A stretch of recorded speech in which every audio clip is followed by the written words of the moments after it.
What's up everyone, welcome back to another Gwent video, and today we're going to be focusing on the Nilfgaard reveals. So yesterday and today, 4 Nilfgaard cards revealed total, and yeah, this is the time to look at them. Now before I start, if you guys missed my Squirtle reveals, I went through them day before yesterday. Squirtle got some lovely hand buff support, and I'm really excited for Squirtle. I am very happy with at least 2 of the cards they've got. The other 2 are okay, they're all right, but the other 2, the legendary and the epic card they've gotten, very excited for it, especially the epic card. That is probably one of my favorite cards for Squirtle already, and I haven't even played with it. Alright, with that out of the way, let's just jump into what Nilfgaard is going to be doing for the final sub-expansion for Price of Power. Do what Nilfgaard does the best. Use your enemy's strength against them and give no rest for the wicked. Classic Nilfgaard. Always, basically Nilfgaard plays other factions. That's pretty much their motto at this point. Alright. So first card up is the common card. This is Illusionist. It's a 3 strength, 4 provision card. The art looks like a really weird version of Emir. Is that intended? Is that intentional? Like it's supposed to look like Emir because it's an illusion? Not sure, but it does look like that, right? Anyway, he's inhuman, he's a mage, and he's also a soldier. Very interesting. That's a tag you don't see a lot with the new Nilfgaard cards. Anyway, deploy. Spawn a base copy of a bronze unit from your opponent's graveyard on the right side of this card and set its power to 1. Bonded, don't set its power to 1. I am so far 2 for 2 when it comes to my prediction. If you guys missed my Squirtle video, I made a prediction saying that every faction is going to receive 1 new bronze bonded card. Well, it has to be bronze, otherwise it can't be bonded. Because of the neutral card, the Mushy Truffle, which I covered again in the Squirtle video, so do check it out. Alright, let's see your flavor text. When you are few, make them believe you are many. If they still attack, well, you were fucked either way. Unnamed Nilfgaardian Strategist. My suggestion, he's probably dead at this point. This card is incredible against Skellige and monsters. These guys, Skellige and monsters tend to have some really tall bronzes, great swords, Bear Witcher for Skellige, and monsters, of course, Archgriffin, Kikimor Worker, some really good options there. Now the first one is weak. It's the first card you're playing is a 4 for 4. It doesn't proc Assimilate, by the way, because it's spawn a base copy. You don't actually play the copy, so this card is actually bad for Assimilate. But funnily enough, it's actually good with this card right here, Dorni Shalmar. This card actually is pretty decent as a finisher for not a finisher, but as a combo piece with Illusionist, because you're going to be playing bronze cards from most of the time another faction, unless it's a Nilfgaardian Mirror, in which case Shalmar is just going to be dealing the 7 damage on the melee row, right? So in the first case here, you probably want to take an engine or something like an Elven Swordmaster or a Brockwar Hunter. Now keep in mind, because you don't play it, you have to play this card on the same row as the engine wants to be. So for example, Elven Swordmaster is melee locked, so this has to be played on the melee row. Think of it like a Shani in that sense. But the bonded effect is where things get really interesting, because now let's say you're going up in Skellige, you copied a Brockwar Hunter from them. Let's go for that. The second one, Illusionist, you play, you can then copy their Greatsword, and then suddenly this guy played as a 13 for 4. Pretty good. 13 for 4 is fantastic. It does require a bit of setup. It's especially for Nilfgaard, which is a faction that doesn't necessarily kill things. It more so locks them, or poisons them and stuff like that. So it's not it's not the easiest thing to get, right? I think this card is going to be seen mainly in round 2. And the thing is, as a 4P card, are you really going to play this in round 3? That's another question, right? Because it's a soldier, one thing is that it is fantastic with Mr. Ramon Tirconel over here. You can play a base copy of a bronze soldier, so you can potentially have 3 of these cards in one single round. If you have 2 of them in your hand, you play Ramon, first one, then the second one, and the third one. Really good in that sense. Really good in that sense. Oops, I didn't mean to exit the deck builder. But yeah. So I think this card is a solid 3 out of 5. I think that this card is going to get you decent value most of the time. Against Syndicate, it's a pretty bad card because you're not going to get any fee. Because again, you're not playing the card, you're just spawning it. So against Syndicate, it's a pretty bad card. Squirtle, you can get some decent options. They have some decent engines. If you can also get a Dolbathon or Sorceress. Keep in mind it'll spawn at 1 power, the first one. So you'd have to buff it up with either Tourney Joust, your stratagem, so on and so forth. Skellige Monster, it's a fantastic card. What faction am I missing? Nilfgaard. Nilfgaardian Mirror, it's, as we all know, Nilfgaardian Mirrors are fiestas, so it's up in the air how good it is. I think this card is actually pretty decent. I think it's gonna like a slightly above average card, a solid 3 out of 5 for me. Really fun card. Really, really fun card. Alright, next up is the rare card, Imperial Practitioner, a human mage, a 5 for 5. This is an Assimilate engine as well. Order, spawn a base copy of the last card that went to your opponent's graveyard on top of your deck. The body is a slab of wet clay. One need only use the correct tools to shape it into something more. Ooh. This card actually has some really fun synergy with Vilgefortz, and I'll come to that. But on its own, the card is actually pretty decent. So you can spawn a base copy. It doesn't mention if it's a unit or a special. So this is any unit, any special, bronze, gold, doesn't matter. This is especially good with special cards, because special cards will always enter the graveyard immediately. So as long as the thing survives, if your opponent played Oneiromancy, you can yoink their Oneiromancy. If that was the last card to enter the graveyard. Actually, yoink is the wrong word. You'll spawn a copy of Oneiromancy on top of your deck, which is really good. You can spawn a copy of Heatwave, just any special card that you think is good that entered the graveyard recently. Again, the biggest problem with Nilfgaard and this card is that Nilfgaard doesn't tend to kill stuff very easily. They control them by locking them, or yoinking them and stuff, but killing, not really something that Nilfgaard does a lot. So this card is probably going to see more play with specials than actual units. I think this is a decent card. I think this card actually reminds me a lot of Master of Puppets. If we jump to Master of Puppets, it's very similar to this card because it's a card that can potentially get you a lot of value, but it doesn't see much play all the time because it's an order effect, so it can be controlled, and it can be inconsistent also. The big difference between this card and Master of Puppets is that this is an Assimilate engine, so even if you don't immediately activate its order ability, at least you're going to make this grow with every Assimilate proc. Imperial Diplomacy, Artorias Vigo, so on and so forth. So, it's still going to get you value. In fact, the best card to compare this to in that sense is Mage Torturer. Where are you? Yeah, right here, this card. Another Veil Assimilate card that grows, but also, has some small synergy with Spine cards and Artor Terra Nova, right? So yeah, again, this card for me is probably another 3 out of 5. It can be insane in the right matchups if it's not controlled and if you get a little lucky or if you set up correctly. At other times, it's just going to get controlled and killed. So you have to be a bit careful in that sense. I love the effect. I think it's fantastic. It's very Nilfgaardian. If somebody came to me and just read this effect but didn't tell me what faction this belongs to, I would immediately say Nilfgaard. It just screams Nilfgaard. Really fun card. I love this as well. Let's move on to the epic card, Lydia Van Bredevoort. This was actually something I predicted. I expected Lydia to be introduced into Gwent in one of these expansions. My prediction was actually Thanid Ku, but obviously she didn't come in there. But she is now finally in the game. She's an epic human mage, 5 for 9. The card art is stellar.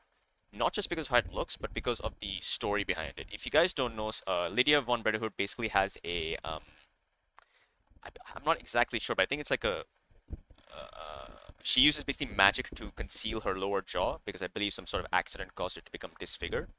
So this leaf over here is covering it perfectly, and also the mirror is shattered, by the way. This quality isn't the best, but if you look on Twitter by I think Gwent will share it on Twitter. You can see the mirror is also cracked perfectly where her jaw would be. It's such a fantastic piece of artwork here. I love it. Alright, deploy melee. Create and play a bronze special card from your opponent's faction. Or ranged, play a bronze special card from your opponent's graveyard. Whether by brush or by sorcery, there was no event, emotion, or scene behind Lydia's power to depict, apart from joy. Oh yeah, by the way, she was also a lover of Vilgefortz. I think it was more one-sided. She loved him, but I don't think he really cared for her too much. That's as far as I know. But this card reminds me of Midwinter Aglaze. I think Aglaze you could play your opponent's special card from their graveyard, but that card was not limited to just bronzes. In this case, you are limited to bronzes, both the melee and the ranged effect. In case of Homecoming, I would compare it most to Triss, Telekinesis, and Forest Protector, actually. The only reason it's cheaper by 2 provisions compared to both those cards is because it is completely reliant on your opponent, right? Their graveyard or their faction. The melee effect is obviously very inconsistent. Against Syndicate, it's very questionable. Like, Syndicate has some really good specials, like Payday, Bloody Good Fun, you know, so on and so forth. But it also has really bad specials that you don't want, like Congregate or Smuggle. Like, they're really bad. So against Syndicate, it's really bad. But I think the other factions you can consistently get some decent value. Scoia'tael is phenomenal. Against Scoia'tael, both the options are really good because Scoia'tael tends to place a lot of powerful bronze specials.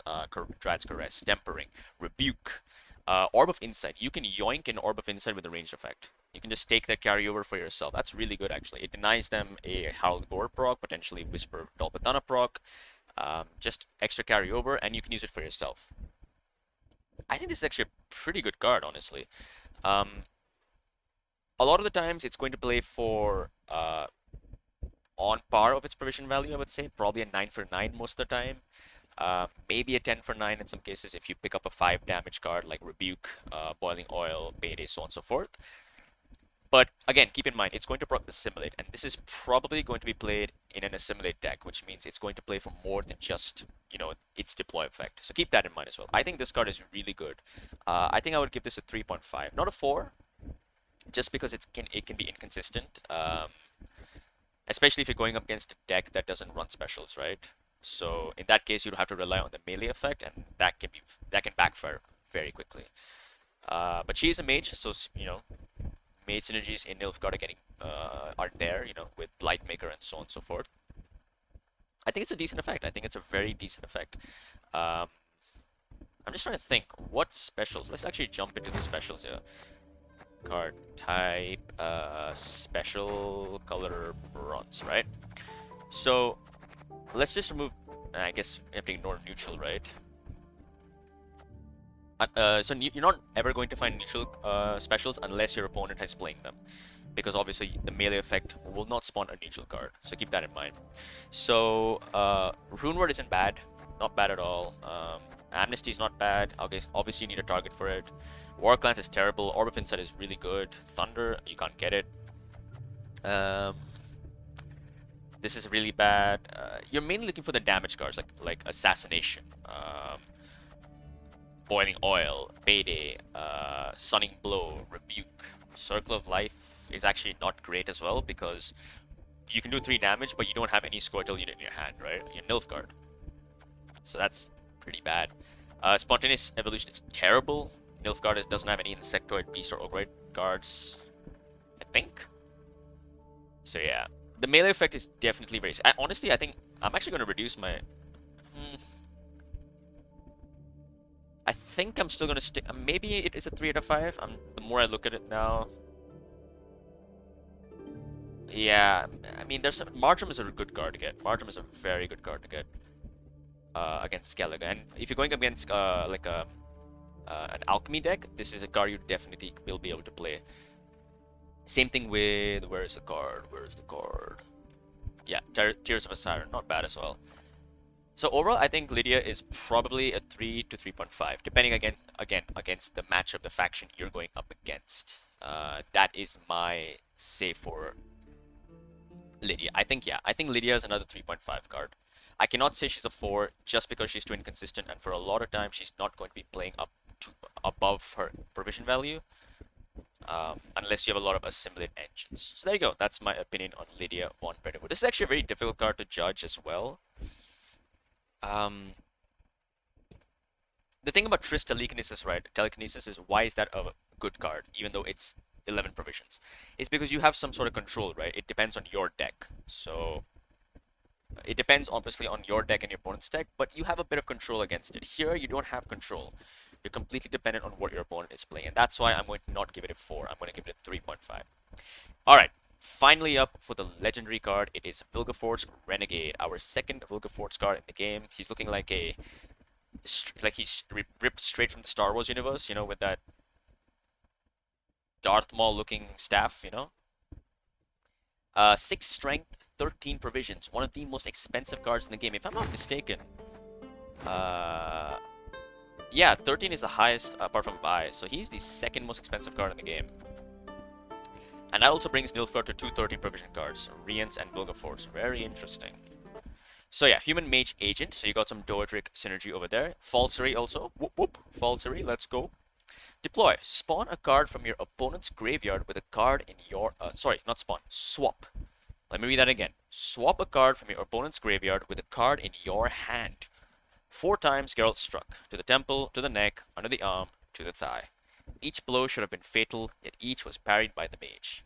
I believe this was the battle where Vilgefortz basically crippled, not crippled, but really screwed over Geralt. Like, he was wounded hard. This is also before Vilgefortz got his scar, I think. So I'm not sure. I keep forgetting the story events. But yeah, anyway, this is a fantastic card. This is an insanely good card. I can see why it's 13 provisions. You can just yoink your... By the way, I forgot to activate the music. I am so sorry. You've just been hearing my dry voice going on. But anyway, as I was saying, yeah, Vilgefortz Renegade is really good. You know, this is like a round 2 card, I would say, unless you can kill stuff in round 1, which again, I'm going to reiterate, Nilfgaard doesn't necessarily kill stuff very easily. They can kill stuff, but not very easily. They rely a lot on tactics, and that's pretty much it. So, you know, if your opponent plays Gerhardt in round 1, in round 2 you can take their Gerhardt, because now it's in the graveyard, and you can put like a 4P card or some shitty card you don't want, right? Really strong effect, but it does require setup again. In that sense, it's like Rience, but I think a much more consistent Rience, because you're typically going to get some good card. Every faction will play some gold card, maybe in round 1, if not round 2, and yeah, you're going to get value from it. And the thing is, because you swap it to your hand and not to the top of your deck, like Imperial Practitioner, it means that you can play this card safely in round 3 as well and get good value from it. I think this is a phenomenal card. I think this is an easy 4.5/5 out of 5 card in that range, you know. Really strong card. I love this card effect. And just imagine Nilfgaard mirrors, man. If they were Fiestas before, they're even worse now. Holy shit. This card is fantastic. I don't have much else to say, but I want to talk about a really cool combo you can do with Practitioner and Vilgefortz Renegade, right? So what you do first is you set up your multiple Imperial Practitioners. How? You run 2 copies, you play Operator into Duchess's Informant, into Imposter, stuff like that, Idarin, Megascopes. So let's say now you have 4 Practitioners on your side of the board, ready to go. So the next turn, you then play Vilgefortz Renegade. You dump your Barathans or your Art or Terra Nova from your hand into your opponent's graveyard, and you take some shitty card you killed. Now you're thinking, wait a second, what? I'm going to give my Barathans away? Barathans is a phenomenal card. Hear me out. The moment Barathans enters the graveyard, that is the card, that is the last card to enter your opponent's graveyard, right? That's the latest card to enter. So then you immediately click all the Practitioners.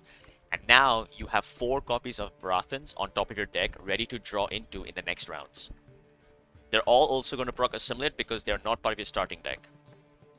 Not bad, right? That's a pretty powerful combo. Seems like a lot of fun. That I just took a sip of water, but yeah, seems like a lot of fun. That could be a really, really strong combo, which I'm super excited to try out. These 2 cards work really well together. So yeah, honestly, that's a really fun combo. It can actually be very scary as well. So looking at these 4 cards overall, apart from Illusionist, I think every single card here is helping Assimilate in some way. And Assimilate midrange is a very popular deck in 9.3 for Nilfgaard. So it's really fun to, it's really going to be fun to see how these 3 cards are going to be incorporated. The only reason I say this card is not helping Assimilate is because, again, it doesn't play, it just spawns. So this card is more supporting a tempo play with a bit of setup and Shelmar. Right? So yeah, I'm just going to quickly go through them. I think this is a 3. I think this is a 3.5, 3.5, and a 4.5. I think Nilfgaard has got some really funky cards to play with that sound extremely fun to mess around with. Yeah. So yeah, next up we're going to see Syndicate Day After, which I am again very excited. We'll see what Syndicate gets. But if you guys do have maybe some opinions that differ from mine, I'd love to hear them below. Do comment down below. Let me know if you agree with me, disagree with me. Maybe you thought of a combo or synergies that I did not think of. And yeah, with that, we come to the end of this video, and I'll see you guys next time. Take care.